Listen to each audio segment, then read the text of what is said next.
Okay.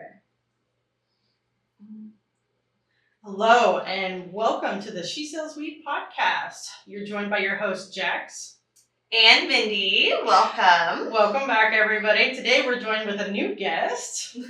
I'm gonna let you do the introduction. Mindy. We have Kimberly Cargile, so I'm gonna do the intro because Kim is one of my favorite people in the entire world. She's my mentor, also one of my best friends, and I've learned so much from Kim throughout the years. So we're really excited to have her on our podcast. So just to fill you guys in a little bit on our guest. So Kim has been in the cannabis industry for almost 20 years and has done so many different things and played so many different roles as activist, educator, and a business leader. So her journey started with cannabis cultivation and manufacturing. For the past 17 years, she's been running storefront dispensaries, starting when the industry was still underground and super fun. Now it's still fun right now. So. Driven by activism though. So there's a lot of advocating, a lot of activism through those years. And throughout those years, Kim has been advocating at the local level, city council, the state level, and now the national level with kind of national advocacy for legalization on the federal side. And she's led over 100 government tours through her dispensaries, educating policymakers and helping shape our industry as well. She's dedicated to empowering women in the cannabis industry, mentoring over 18 women into leadership roles, me being one of them. And they operate 9 dispensaries, 2 farms, a shared manufacturing and distribution company, and a brand, Camilla. With no corporate backing, we've shown that women can achieve remarkable things with the collaboration and support of each other. And we are so excited to dive into Kim's journey and to introduce you all and have some insight into what makes it all go round. So thank you for being on our podcast, Kim. Thanks for having me, people. Thank you for being here. We're very excited. Very honored. You're obviously Mindy's favorite person, and just from what I've read about you, it's a pleasure to sit in a room with a lady of your caliber, to be honest with you. Like, as somebody who works very hard, there's not a lot of women that I can honestly say that makes me a little sweaty sitting next to you. No joke. I'm like, oh, okay, tighten it up, get your collar, like, business now, you know. But I also appreciate the conversations we've had earlier. You're just a normal person like the rest of us. It's just you happened to get on a path that was remarkable at the time. I mean, like you said, 20 years ago, so that puts us at 2014, 2 years out from legalization. We're still in Prop 215. And where does that really start for you? I mean, obviously 20 years is... Yeah, it seems like it's been so much longer than that. It has been. So I started in 2000. Well, I started selling weed in 1999. So okay. 25 years ago. Wow. So, up in Mindo, SoCal? So in West Sac. Oh, close. Okay, cool. And then I started growing in 2003 in Humboldt County. Nice. The southern area? Yeah, southern area, northern area, all over. The areas, all the areas. Good, yeah. There's a couple special pockets I feel like up there where it's like it's grown, and then other areas it's just not really down. Well, back in the early 2000s, the DA up there basically said you could grow 1,000 plants without being convicted. So that was the place to be. Yeah, sure. That's crazy. 999 plants to be safe. Exactly. I know. It's so funny. We're down there in the valley talking about 100 plants, you know. You guys are up there with 1,000. Wow. Okay. So that obviously put you into a place of, you know, finances and being able to do something with that. And how did that elevate for you? Like, what came after that? Well, it really got me through college. Okay. So I really wanted to graduate college. And so growing helped me get through college. I didn't expect to dedicate my entire life to the industry. But you know, cannabis had been in my life all my life. Okay. It had affected my life on a very deep level. My dad was a Vietnam veteran. Came back from... Thank you for his Yes. Yeah. I should. He's staying with me right now. Oh, he's still with us. Good. It's a good reminder. Yeah. Good. And he came back, and he was very introverted, possibly on the spectrum, highly intelligent, very high IQ person, who used cannabis as to self-medicate, is the way I see it now. Yeah. And he was arrested numerous times. And so that was, it really came to be a problem when him and my mother had a court battle over the children in the early 80s. And so that really came back to haunt him. He was denied all custodial and visitation rights to his children. Wow. So I was denied a father growing up because of cannabis. Wow. And it's really terrible. It was. It really deeply affected me.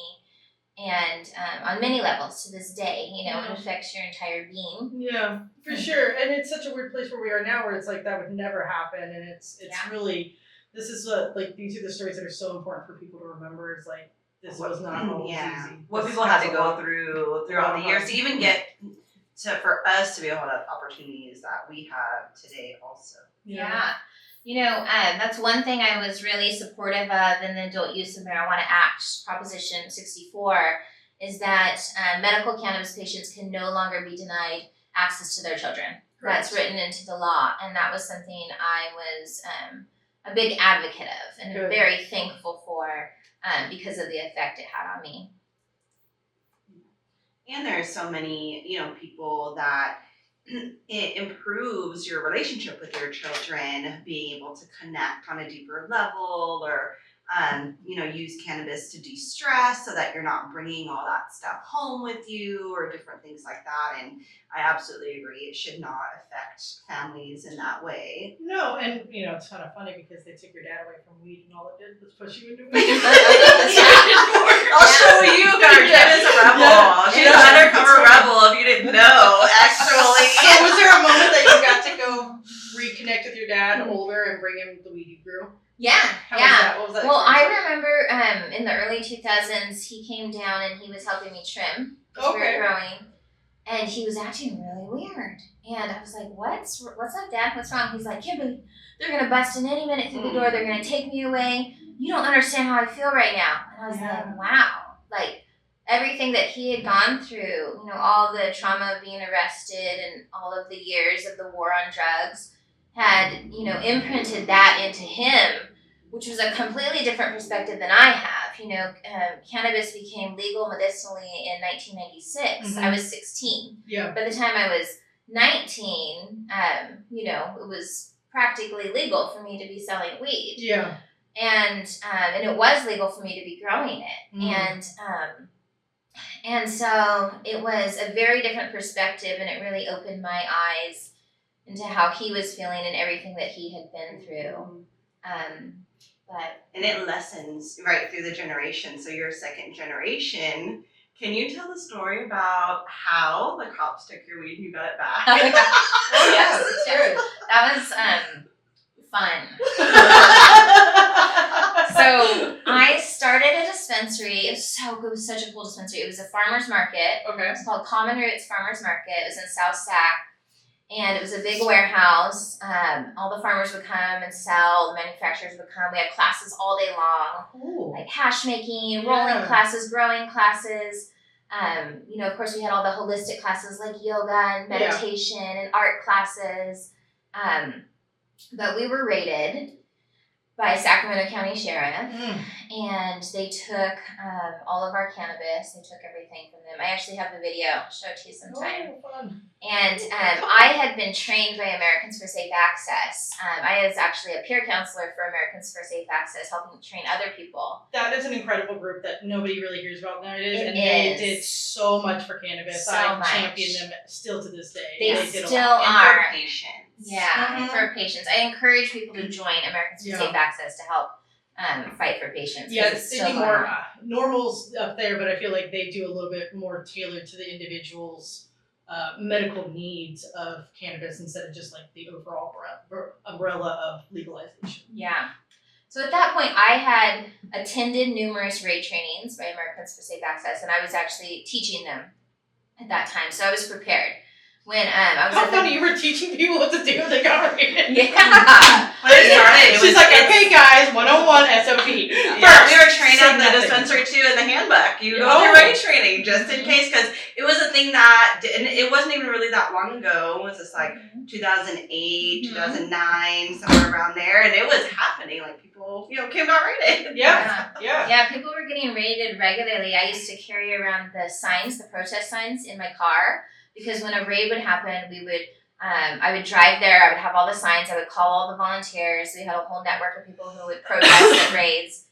I was even at one federal raid all by myself as the first one that showed up, and I was out there with all the signs by myself. 6 a.m. You're like, is anyone gonna show up? Wow. Like the soldier force. Get your first on the line, man. I was ready. So Yeah. when I got the call, I was actually at the grocery store, and they were like, "Okay, we're being raided," and I was like, "Okay, I'm on my way." So I drove to the dispensary and went in and said, "Hi, nice to meet you. I'm Kimberly Cargile, and I'll be recording this interaction." So I had a phone with, I think, either Americans for Safe Access or the lawyer on one end, and then my camera, and it was like a regular camera back then. I didn't have a camera phone, so it was a regular camera we had ready. Want to record the raid, and I just went into full education mode, and I just started educating them as they were raiding us. It's like you're nervous. I was. You're like, cannabis is good for. Yeah, I did. I was like, and we have an endocannabinoid info system. dump. I was like going on and on. You're like, okay, lady, whatever. Or they're like trigger like, that could help like my mom or like my dad or something. Oh yeah. And I was like, there's people in your family that are probably using it and they're afraid to speak up because, look at what you're doing. Yeah. And he's like, this is illegal. I'm like, no, it's not. We're following the health and safety code. And he's like, what's the health and safety code? I'm like, 113.113.62.5. And he like looked at me like I was crazy. And he's like, well, it's federally illegal. And I'm like, but you don't work for the federal government. Yeah, it's true. It's true. It's true. It's so true. You work for the state of California, baby. No, that's great. Oh my gosh. Wow. What's the number one rule in a raid that you do? Be quiet. There you go. Yeah. That's always the rule. Do not say anything. Shut up. You don't even need to tell them anything. Yes. When we started advocating, when I started, medical cannabis patients only had 3 rights. The right to remain silent, the right to not consent to a search, and the right to a lawyer. We had no rights to our children, no rights to healthcare, no rights to education, no rights to housing, no rights to organ transplants. All the rights we've fought for over the last 20 years here in California, we didn't have those rights. Yeah. And so it was pretty easy to teach people there's rights. There really only had 3 of them at that point. So, No. I remember the little cards that used to get passed out all the time of like, what to do if you got pulled over, Yeah, Shut up. Protect Ask for a yourself. lawyer. Yeah. And I love that other people were educating other people also. Mhm. And like you were saying, we would call up everybody and like they would come. Like it's super neat to see, like, because it was serious stuff. It was like people's lives, and like we're talking about police, we're talking about jail. Like it's a really scary thing. All your finances, I mean, everything. You took away everything. Yeah, I lost everything. I got raided. I went through bankruptcy. The store got shut down. Lost my house up in Humboldt. Everything. Wow. Lost it all. Yeah, I think that's one thing that people don't realize that I've been, thinking about a lot lately is we were just talking about this earlier, how your whole life, like when you become an entrepreneur and like when you have a business and everything, it's debt. It's your whole life. So it's like you have to make it work. And it's a very stressful thing to go through at the same time, but it's the risk, right? Yeah. Like you take the risk, but it is like a real thing. Like you can, go the other way and like something will happen and you just gotta, understand on how to deal with that stress and then keep going and Yeah. make it work. Just gotta keep going. That's the key. Yeah. If you don't. You mentioned something earlier, that thing I was listening to, which is the adaptability, the ability to adapt, and clearly you have a high threshold for that, to adapt, to go through bankruptcy and lose it all, to have to go back to where you are now. And I mean, what we just read off, that's part of the reason we wanted to read that today, was because just right there, it's like you can lose it all and have it back if you continue to put one foot in front of the other, you know, and go over the rock and get the stick, do whatever you gotta do to make it, you know. So that's a very cool story. I like all that. But you did, so I you did get it back. Yeah, I got it back. And I was like, that's killer. So how'd you get it back? So you recorded, right? So I got it back. We went to court. I had a few different lawyers volunteer to help me out because I didn't have any money, and wrote me letters. And we got all of the cannabis returned to us. We went down to the sheriff's station, took the news with us on Christmas Eve, 2011. I think it was. I'm gonna look up on the internet. Yeah. Find the guy's clip. I'll throw it in here if I can. And find my it. lawyer looked just like Santa Claus. He had a long beard. I love that. Yeah, we went in, we got our weed. The cops followed us out. The news followed us out. The cops were like, "Where are you going now?" And we were like, "An undisclosed location." But we They packaged. were so mad. They were so mad. Oh yeah, they were. It was okay. We packaged it back up. This is pre-regulations. We shouldn't have done this now. Now that I think about it, you know. But we printed out a label with the Sacramento Sheriff's Department logo, and we had a huge party and sold it as the sheriff's special. Oh my god. Yeah, to raise money to be able to reopen. This is some rebel stuff. You could Yeah, not I get around love this. it. There's so I much love it. regulation now. They would just. Yeah. Oh my god. Yeah, Wow, but- what a rebel. yeah. That is great. That's cool, man. And I love that, you know, from Kim's background, you come from like more the medical perspective. Yeah. And when we talk about culture, you know, there's different like parts of the culture, Yeah. but the medical side, the compassion, the caring is the part that, you know, like you follow the journey that you follow. And I appreciate that because, you know, you want to connect with the right people. And so there's a very special thing that you do, you know, for a lot of people, and that's teaching and mentoring them, you know, on how to run businesses and how to, you know, understand the different parts of the business. So where did that come from, and, you know, why did you go into that? Yeah, you know, it's really cool because there was no rule book for it, and I didn't have any idea that what was going to happen. But I knew that I wanted to go out to dinner someday, to a nice dinner, and I wanted my friends to go with me, and I wanted them to be able to pay for dinner. We could all go to a fancy dinner, and that's what I imagined in my head. Okay. So a lot of the people that were fighting along beside me at the dispensaries over the years worked with me at a therapeutic alternative. So I got another opportunity, which I almost didn't take because I didn't think I was worthy. But Wow, isn't that funny? One pivotal moment Yeah. changed it all. Yeah. Wow, good on Yeah. you making the right decisions. So I initially said no to Yeah. being the owner and the CEO of a therapeutic Okay. alternative because I didn't think I Did was someone worthy. just offer that to you? I did. Like, Yeah. hey, would you like a dispensary? Yes, it was offered to me. And I actually started out at that dispensary as a volunteer yoga instructor. Okay. And I also volunteered for ASA there. I was a grower and I consulted there. But all volunteer. And then I was given that opportunity. And because I didn't have money to put in to start this business, restart it, had been closed at that point, I didn't think I was worthy. So I woke up in the middle of the night and I was like, who else knows how to run a dispensary, is gonna like totally do so good in this community, really wants to help people. Like I was just thinking about all the good things that I was bringing to the table, and I was like, I do have value. This is value. This is value. And so that opportunity that was given to me by some really wonderful people inspired me to do that for other people.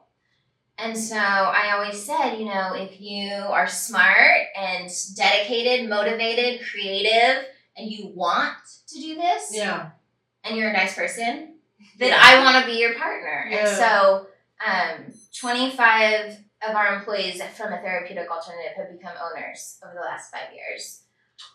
25 have gone through and become owners. All of the companies didn't get permitted. Some have been sold. Yeah. All of them didn't work out particularly to get open. Yeah. But many of them have. We now have 9 dispensaries. We've sold 2. We have All in California? all in California. Okay. Dispensary licenses are very hard. Very hard. Very hard. Oh, Oh, I just So, talked to somebody yesterday, sidebar, they were like, oh yeah, I just went and got a license in Stockton. I was like, you just went and got a license in Stockton? They're like, yeah. And I was like, really? I'm like, I didn't realize they were just handing out licenses like that. I'm like, yeah, maybe I should go over there then. Because as far as I was concerned, yeah, it's yeah, very, most of them are it's very, capped. Or they very only difficult. pick, it's like you gotta get them Yeah. when they first Yeah, we went through a little process over in a different city that they ended up picking all the bigger corporation ones. They didn't want the smaller business style model or whatever. But anyways, but yeah, so that's interesting. So that is like such a remarkable thing to do for so many people that I don't really think that I've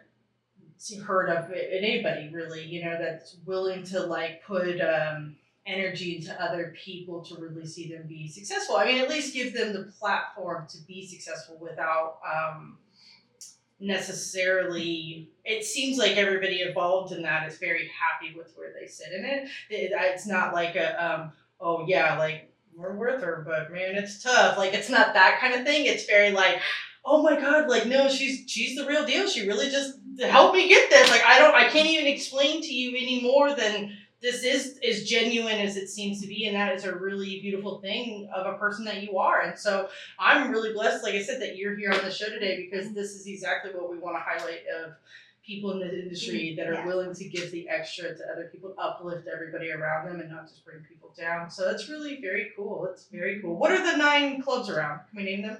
Yes, we can. Thank you. So a therapeutic alternative is, the mothership. And then we have Dixon Wellness, Davis Cannabis Collective, Napa Cannabis Collective, Chuck's Wellness, The Pocket Dispensary, With Miss Mindy. Tracy Cannabis Collective. Okay. We used to have Modesto Cannabis Collective and Riverbank Cannabis Collective. Okay. And our newest store opening, hopefully New Year's Eve, will be Woodland Cannabis Dispensary. Oh, you guys got that excited. license. Good for you. My little sister called me and was like, do you know this group? And I was like, 'cause she's a fire marshal over there. And so she was like, do you know who these people are? I was like, no, but I'm sure I'll figure You it out. gotta call her. Okay, cool. I'll let her know. There's so many I will. people that are connected to Woodland. They're really excited. I Yeah. hear about it all the time. Yeah. Like, I can't wait for the Well, Woodland so dispensary to be open. So that's one thing I can speak on a little bit, is because I grew up in Yolo County. My mom lives in Woodland still, and Yolo County has always had a huge agricultural background. So there's always been wheat growing out there, but there's always been the we don't need weed money kind of mentality, and therefore we don't really want to bring that culture into our community.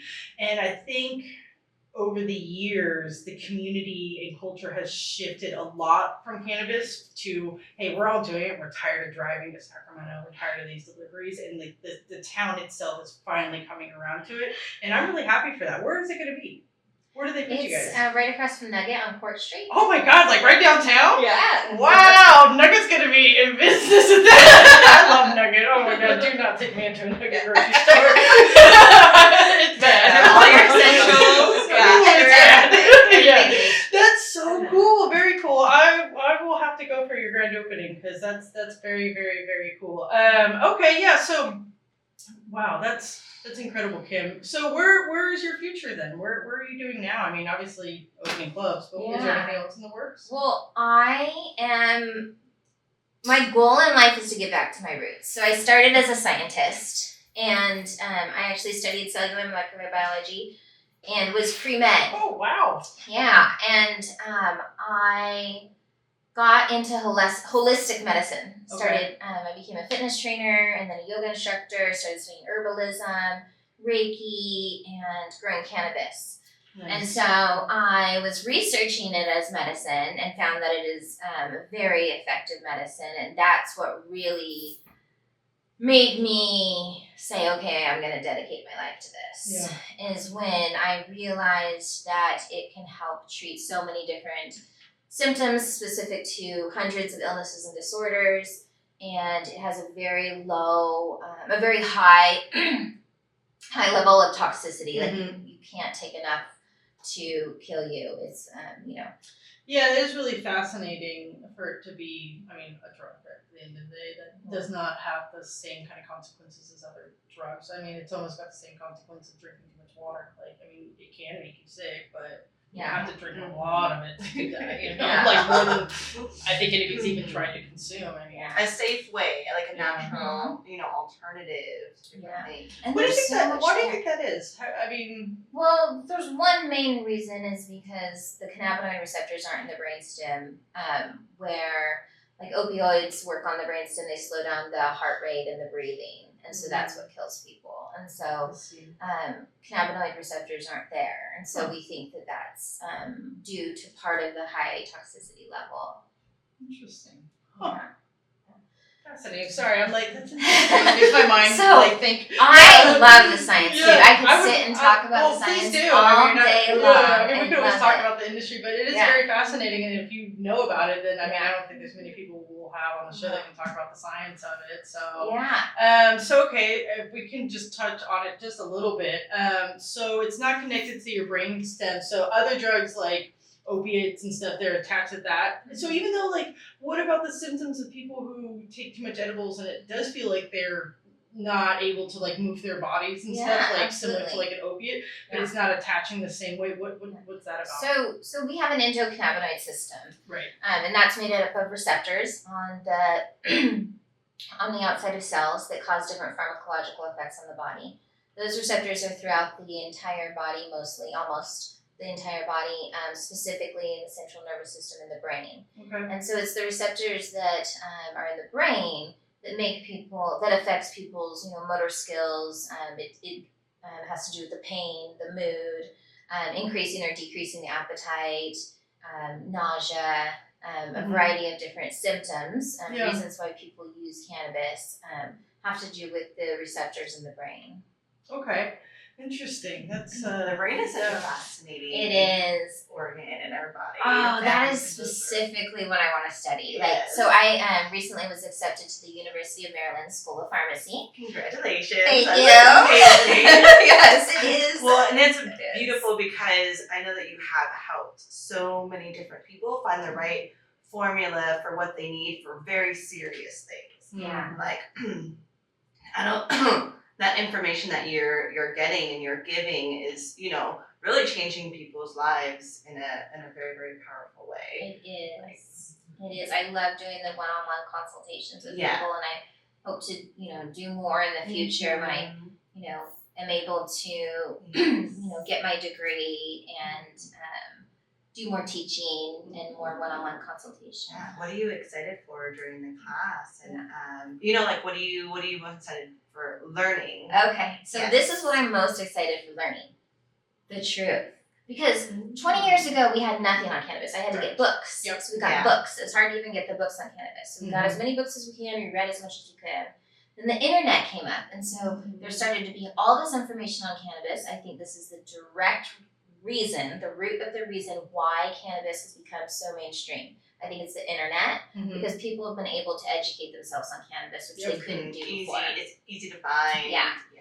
And I think that actually affects why all holistic medicine is on the rise, is due to the internet. Yes. Because previously we couldn't learn about these medicines unless there was a book in the library in our town that hopefully allowed that type of book that we could read about. For the herbs and the natural supplements. Yeah. So I want to get back to the science. So this degree is in cannabis science and therapeutics. That is the degree that I'm getting, which is amazing that there is a high level cannabis degree. It blows my mind, and I'm so thankful I was accepted. And what I'm excited to learn is the truth. Because right now I'm doing a lot of research and taking these classes, and I'll go to WebMD and it'll have the wrong thing. And it's WebMD. And it's not telling the truth about cannabis. And that's what they believe. Like, hands down, like the doctors. It's like Wikipedia. You kind of have to be careful on both of them. They're kind of, I think they're like self-submitted, or I don't know where they come from, but they have like a weird way they get that data. It's not, it's definitely not official, that's for sure. Dr. Google is not. where you need to be. I promise you. But I want to be able to teach our staff and our Yeah. patients the truth. And Yeah. I actually plan to start a program at the community college this year for cannabis. Cool. You know, it's going to take me years. I got to talk Yeah. to the dean and go through all the right channels. But I want to start a program for cannabis to get a certificate or even just take a class. Eventually an associate's, maybe someday we'll get bachelor's. I think that potential's there. Yeah, I think University of Davis is already kind of doing a cultivation Yeah. course over there that's becoming, which is really, really fascinating because, I mean, they've lived the years in agricultural education, Yeah. so it's very Exactly. Awesome. No, I think that's great. I think that is where the future of cannabis has to go as far as the medical side of things. I think recreationally, I think we've kind of tapped what we're going to get to for recreational, and the next level is like the high development of medicinal use. So my background is more in cultivation like you. I love growing plants, and I will get back to that someday, but I have like expressed to everybody, I have a very deep connection with it, and I want to grow plants, and I want it to get cheaper to grow plants to produce specific genetics that we've bred with the specific idea of really treating somebody, and it not just be this like kind of broad umbrella, but really like dial that in to where it's like at the best, it's a bud tender really could be like, oh, you have migraines? Here, this is the strain that was developed specially for migraines, and it has X amount of patient testing, and it's all kind of proven stuff like Tylenol. Like Tylenol doesn't work on everybody, but it works on most people. And I want to kind of get cannabis to that place on the medical side. Yeah, it could be a different combination of the cannabinoids Yeah. and the terpenes that pinpoint that place that you need to get to in order to help your specific You can ailment. figure out which pathway you can open for it. Yeah, like I think that's the really fun. So that's really exciting that you're working on that. I'm really it's excited to see what coming. happens. It's Yeah. gonna happen. Yeah. Yeah, no, I was talking with somebody else recently that they're doing a similar path that you're doing, and they were talking about the very same things you were saying, and it's I'm like, okay, this is the new up and coming, so I'm trying to pay attention. I got Google alerts. Like I gotta know, I gotta stay on the topic. So that's very, very cool. Well, what do you have any advice maybe for young ladies kind of coming into the space now? I like to always kind of help the younger generation know how to navigate it, and is there, because it is so different than where we started, is there things that you're seeing now that like they could help accelerate their experience working in the cannabis space? Well, one thing that I've learned is if it's not fun, it's not worth doing it. Okay. So my advice is to team up, find people of like mind that you have fun with, and work with them. Okay. And find your people, find your tribe. yeah, find your people and invite We're gonna other have to people make that a in. t-shirt, And I think that's been like my personal success has been in teams. Okay. And success as well as happiness. Like we love working together. We'll work at the beach, we'll work at the spa, we'll work in the office, we'll work in the field, we'll scrub the building, we'll paint, we'll do whatever. Like the full spectrum of life is there in our work because we've just decided that if it's not fun, Yeah, I mean, it's a beautiful thing, the support that's there, because that's what you need to get through. And so, like, the love, like, we've been working together for 5 years. It's like, we love each other, like, genuinely, and, like, it helps it. And it's not really working, it's your life. And I think that's the interesting thing about cannabis is that everything is wrapped in together. There is no separation. Like, this is who you are, this is your life. Like, you don't separate work from not, like, the people that you do business with are your friends, and that energy that comes from that, it makes it possible to do, like, the hard things, because there is those obstacles that come up and those things that you have to deal with, and we're just like, all right, okay, like, what do we need to do to solve this? Like, let's find the solution. And it's way easier to do that with really happy, smart people.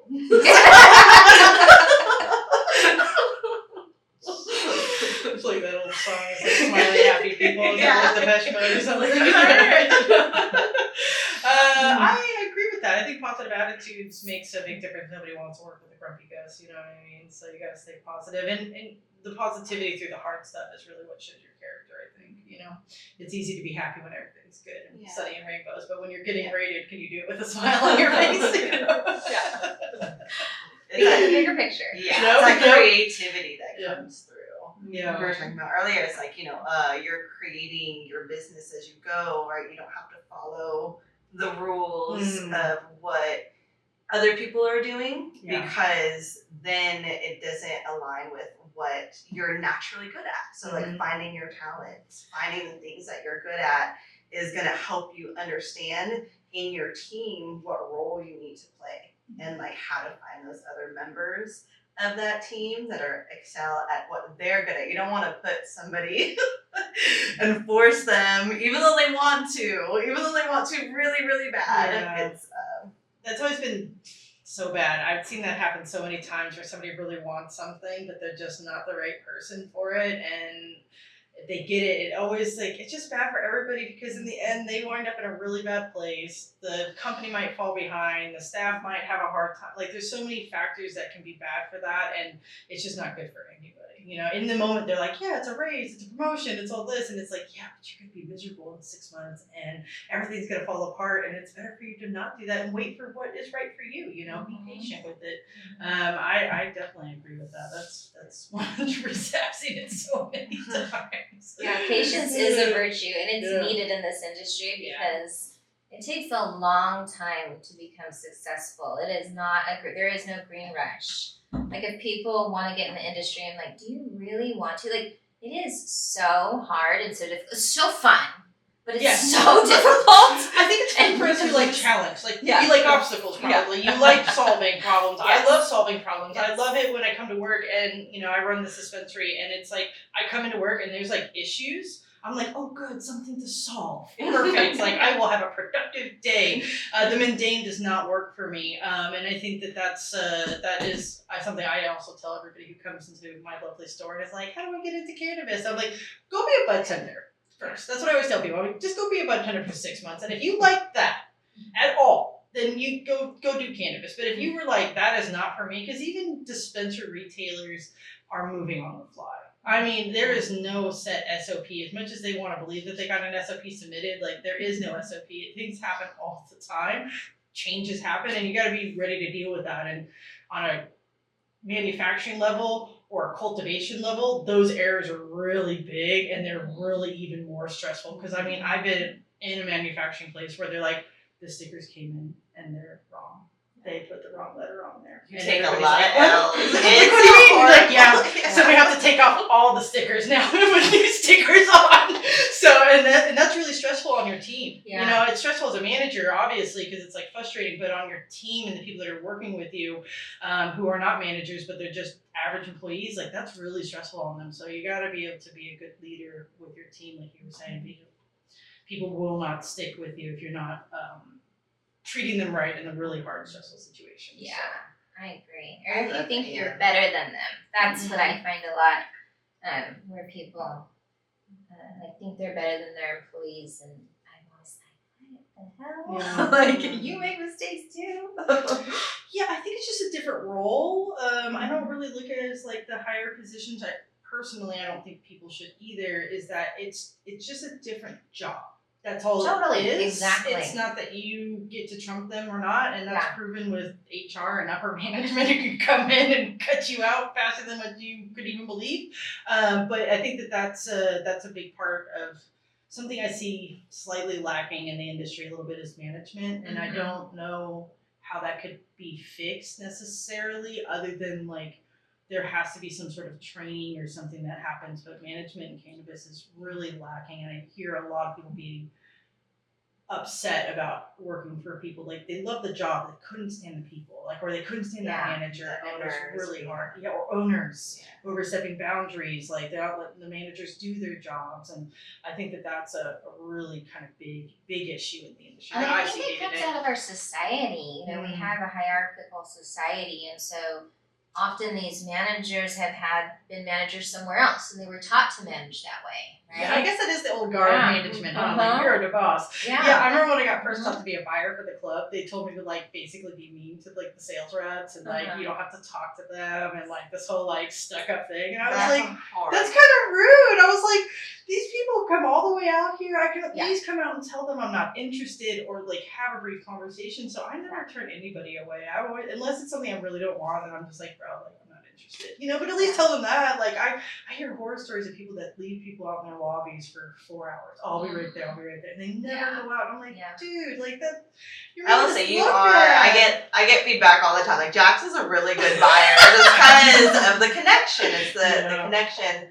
But I have learned. So this is what I learned from Kim and like through the incubator was the heart-centered business model. So you instead of hierarchy, it's stewardship. So understanding the process or the role that people play, and it's like you're taking ownership of that role, and you're a very important part instead of like it's like this, you know. So like getting the feedback, understanding, and working together to find solutions in that space is like stewardship versus just kind of getting at people and being like, well, you have to do this, and because you don't understand it from their perspective because they do the job every single day. It's like you're the one here. So for real. We'll work together to figure this out, and everything, but you're valuable, and like this is really important.